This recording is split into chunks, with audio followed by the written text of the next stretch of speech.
will hear two university students talking about a music course. First, you have some time to look at questions 1 to 3. In the exam, you would have 15 seconds to look at the questions. Pause the recording for 15 seconds now. Now listen and answer questions 1 to 3. Josie, come in. How are you? I'm good. Can I get you a coffee or anything? No, that's okay. I can't stay long, but you said you wanted to talk to me about that course I'm doing this semester, Music 103? That's right. Actually, I was a bit confused because I thought you were majoring in maths. That's right, I am. I'm doing 4 maths modules this year, but it's an optional course. You just choose it if you're interested, and you can do it whatever department you're in. Why? Are you thinking about doing it? Well, I'm not sure. What are the requirements? What? The course requirements. I mean, what do I need to know about music to be accepted on it? I do listen to a lot of music, everything from hip-hop and rap to classical. And I can sing, sort of. Well, for a start, one special thing about this course is that it's distance learning. You don't actually have to be at the university to do it, and you don't have lectures. So you've got to be able to work on your own without someone telling you what to do all the time. Oh? Oh. No, that should be okay, I reckon. I'm more worried about the actual musical stuff. Like, I don't know how to read music. That doesn't matter. They don't assume that. You'll learn as you go along. How's your maths? Not too bad. Right. Some of it's quite mathematical, so you really need to be strong there. But you play the violin, don't you? I don't play anything. You don't need to. What about computer skills? You're okay there? Yes, reasonably. Does that matter? Yes, I'd say they're essential. Like I said, it's all distance learning, so it's computer-based. Before you hear the rest of the talk, you have some time to look at questions 4 to 10. In the exam, you would have 25 seconds to look at the questions. Pause the recording for 25 seconds now. Now listen and answer questions 4 to 10. But what about lectures? You don't attend any. It's all online. So lots of the students aren't here in Canada at all. They're studying from home all over the world. We've got someone from my group in Jamaica and a couple from Taiwan. Oh, and some from Hong Kong as well. So how does it work? Oh, well, there's a multimedia course website on the internet where you can listen. You can listen and watch at the same time. And of course, you can do it at your own pace. So if you don't understand something, you just go back. Or if you want some more examples of the music, there are links there to things that you can listen to. There's quite a lot of theory, but it's all done through musical examples, so it's practical at the same time. Like in the last module I did, we looked at a bit of the music from the movie Star Wars. The Darth Vader theme, you know. Dum, dum, dum, dum, dum, dum. Yeah. Yeah. Then we looked at a theme from Wagner's Tristan and Isolde. Do you know it? Written in the 1850s. And we could see there were all sorts of parallels between them. And that's a feature of the course. We often look at modern Hollywood themes to illustrate concepts in classical music. It sounds really interesting. Do you have a course book? No, we don't use one. We're given a software program called Notability Lite.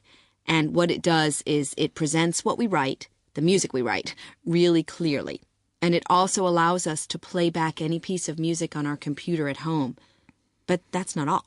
We can write our own music, quite complex stuff for various instruments, and the program plays it back to us. Plays the actual music? Yes, so it means that your computer is actually your own musical instrument. And we can even submit our finished pieces to our tutor by email.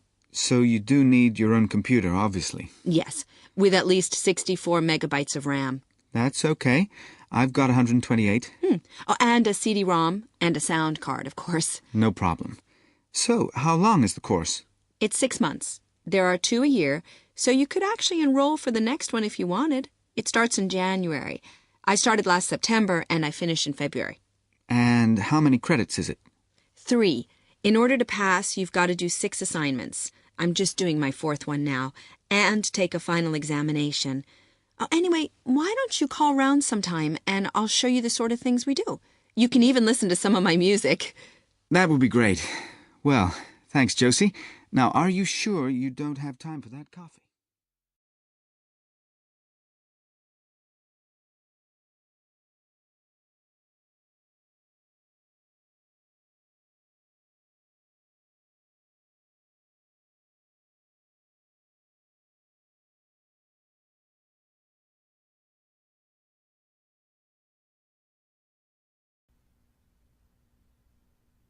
Now turn to Section 3 on page 46. Section 2. You will hear a tour leader giving information about a bus tour. First, you have some time to look at questions 11 to 15 on page 84.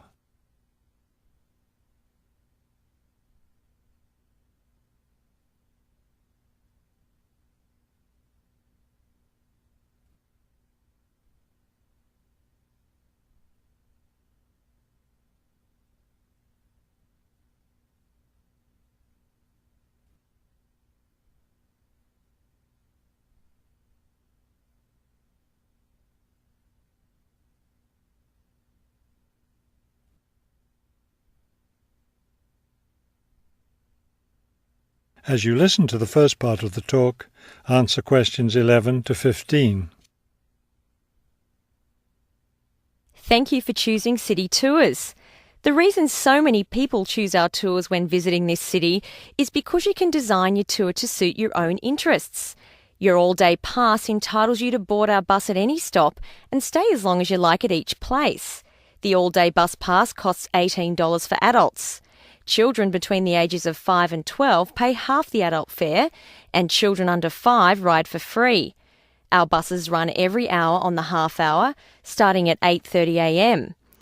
Our most popular tour is the Centre City Tour, which goes to all the major attractions in the centre of the city.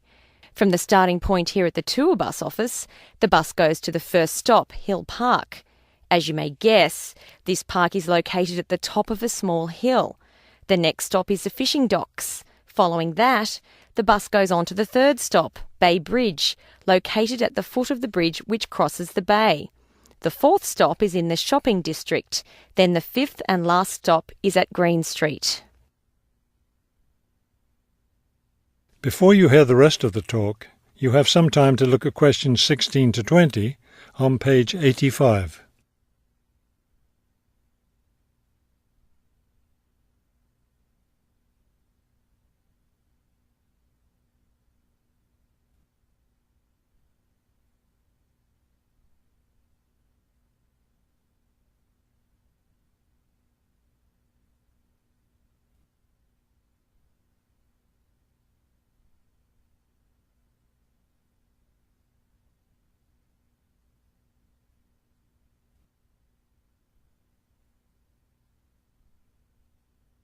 Now listen and answer questions 16 to 20.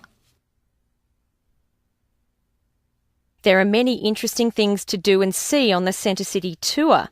At the first stop, you can enjoy a spectacular view of the bay, the city, and especially of the fishing docks, which are located at the foot of the hill. At the second stop, you can walk around and look at the boats. Fresh fish from the bay is also for sale here, since this is the place where the fishermen bring in their catch. The next stop is where some of the city's finest seafood restaurants are located, so you might want to plan a lunch stop here.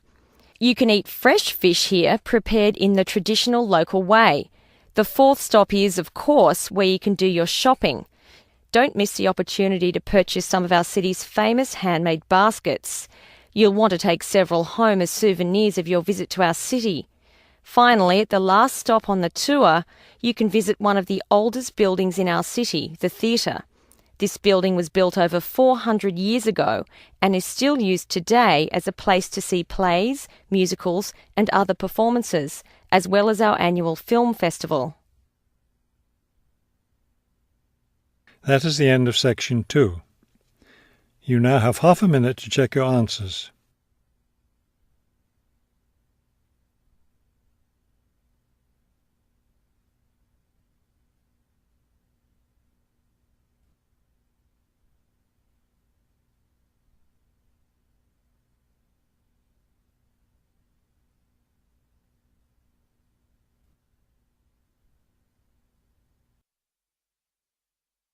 Now turn to Section 3.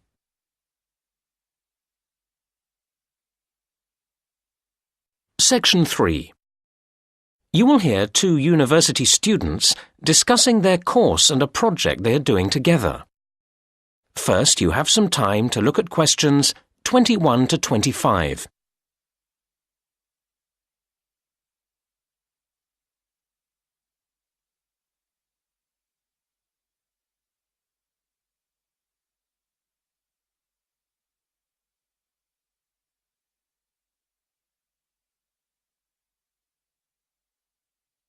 Now listen to the first part of the conversation and answer questions 21 to 25. Hi, Martin. Hi, Kate. How are you? Fine. I'm relieved to have done my presentation. I'm sure. How did it go? Oh, okay in the end, but I was ever so nervous beforehand. It's silly because I do know my stuff quite well. I must know those statistics inside out. But when you have to get each table of results to come up in the right order, it can make you nervous. It was my first time using the computerised projector, and I was sure I was going to get the controls wrong or something. And, of course, that's not a good situation if you know you've got to listen to questions carefully and be ready to answer quickly. But it was fine once you got going? Yes. I do feel that the standard of presentations could be improved in general. I think a lot of the lecturers agree with me, although I don't honestly know what they can be expected to do about it. Students need to appreciate the difference between style and content. Too many presentations are just a mass of detailed content, all very worthy, without any attempt to engage people's interest. Basic things like looking at your audience's faces seem to get forgotten, and that makes it harder to concentrate on the points made about the research itself. Yes, there are quite a few improvements I'd like to see. Take tutorials, for example. I feel they're often a missed opportunity. I come out not feeling sure about what I've learnt. Week in, week out, I faithfully plough through the reading list, which is fair enough, but then the discussion doesn't seem to extract the main issues. It's frustrating. I know what you mean. Mind you, we have to take some responsibility ourselves.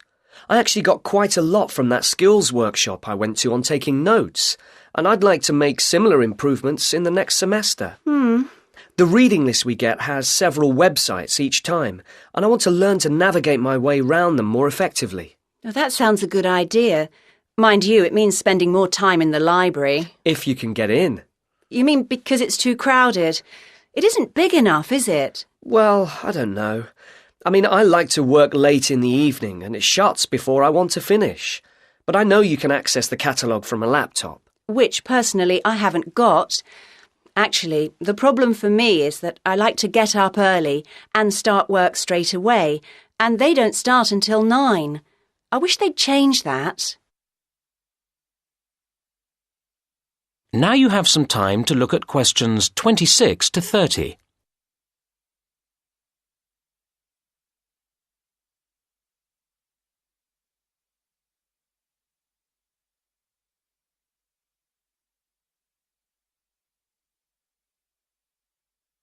Now listen to the rest of the conversation and answer questions 26 to 30. Look, we ought to start working out what to do next for our project. Yes, enough moaning. OK, the main thing is to allocate the various tasks between us, isn't it? Yes, well, we're going to need the questionnaire before we can do much else, aren't we? Do you want to handle that? I'd assumed we'd do it together. Well, you have more experience than me. Maybe you could think up the main questions, you know, a first version of the whole thing, and then I could read it through. And make suggestions? Well, OK. My experience on projects has all been with closed groups. I don't really know how you go about selecting subjects from larger populations. Actually, it's quite straightforward. You use tables of randomised numbers. Could you show me? Yeah, I'll take you through the process. That way you'll learn and I'll feel surer for having someone else there. Now that brings us to the interviews themselves. Right. Would you like to do them? Or are there too many? Well, your typing's pretty fast, isn't it? So if you agree to handle the transcribing afterwards, I'm prepared to do the face-to-face stage. Does that sound fair? It does to me. But tell me if you find it takes longer than you thought. And vice versa. And when we get the results all together, they'll need to be run through statistics programs, won't they?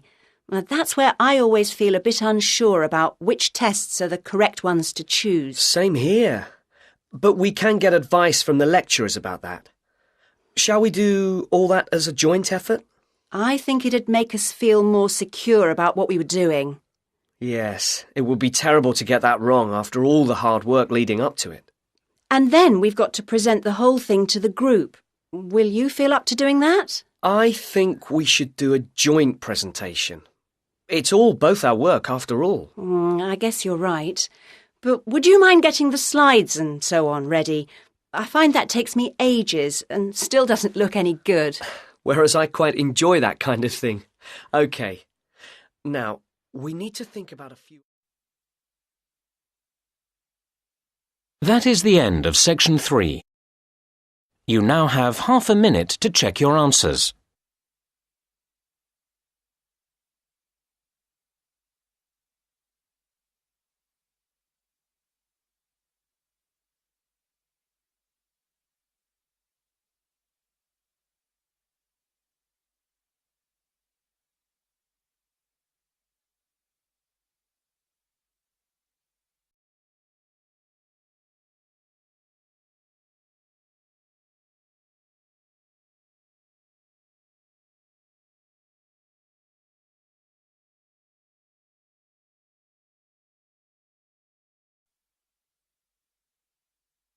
Now turn to section 4.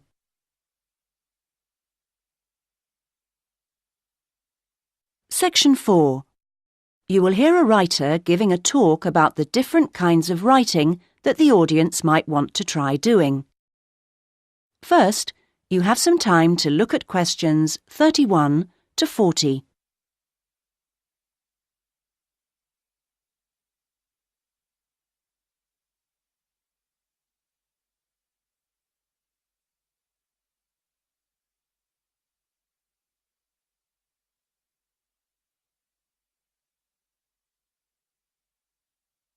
Now listen and answer questions 31 to 40. So, I'm now going to say a few words about the various different kinds of writing you may want to consider. Each has its own challenges and rewards, and it's really a question of seeing what suits you best. There are no rights and wrongs here. Let's start by considering the short story. Remember that a short story isn't just a very concise novel. There are 3 basic styles: the story itself, the slice of life section, and the surprise type, and all of them are equally valid as treatments of the genre. When producing a short story, you don't have time for a slow build-up of interest, so you need to get in there straight away and begin with a crisis. Then there's non-fiction, which can sell very well, with biographies in particular frequently hitting the bestseller lists.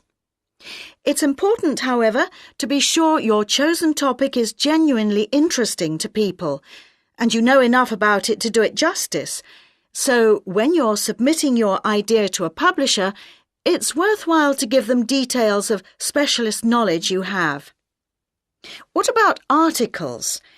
Now, this is a very wide area, of course, going from the very learned and obscure to the populist gossip type.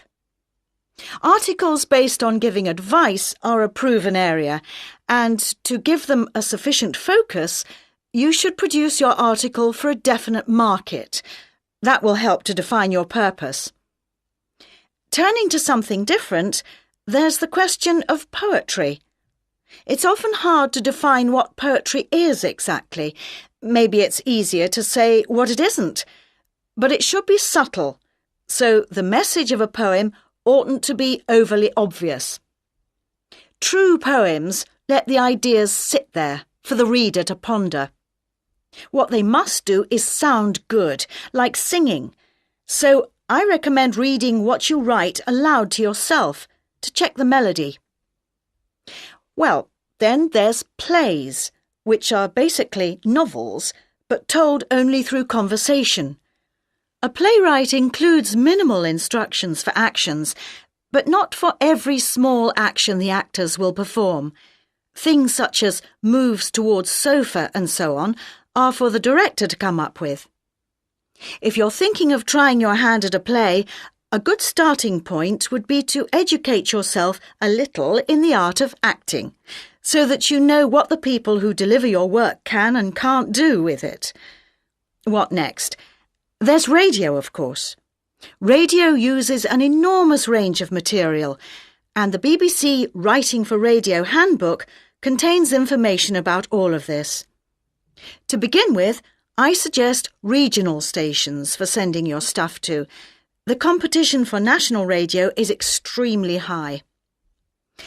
OK, another interesting area is children's literature. Now, very few, if any, children's books are published without pictures, but this doesn't mean that you, as writer, have to draw them. That's for the illustrator. What you do need to do is be clear who you want to write for. So fix on one age group, and then aim your stories at that.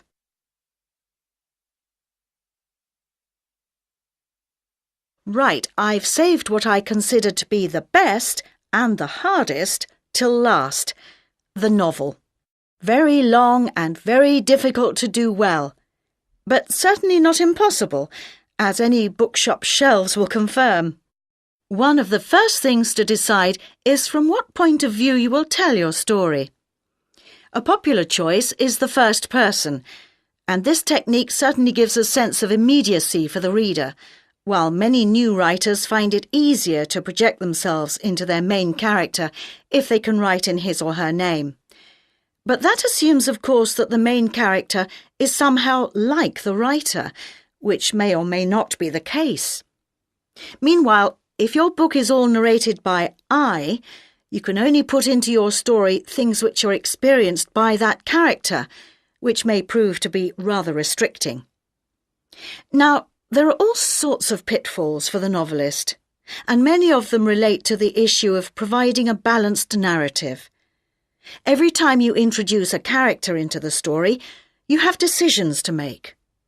Of course, you want to populate your landscape with a variety of people to maintain interest, but don't feel you have to decorate every one of them in elaborate detail.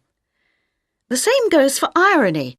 All too often, an inexperienced writer will create a strong ironic situation and then spoil it by spelling out what they mean by it, as if readers were too stupid to understand. A few contrasting details should serve to make the point clear. A big challenge for new novelists is dialogue. What is the relationship between conversation as people really speak and as it is in novels? Well, it depends. If you recorded actual conversations and copied them straight into your narrative, readers would get confused and bored, all those unfinished sentences going nowhere. On the other hand, you don't want to write out page-long utterances by characters, as these will seem unrealistic to an extreme, but you can insert minor descriptions and actions to vary the pace and add interest. Well, I hope what I'm saying is encouraging and not too off-putting about the various difficulties. Are there any questions at this point? That is the end of section 4. You now have half a minute to check your answers.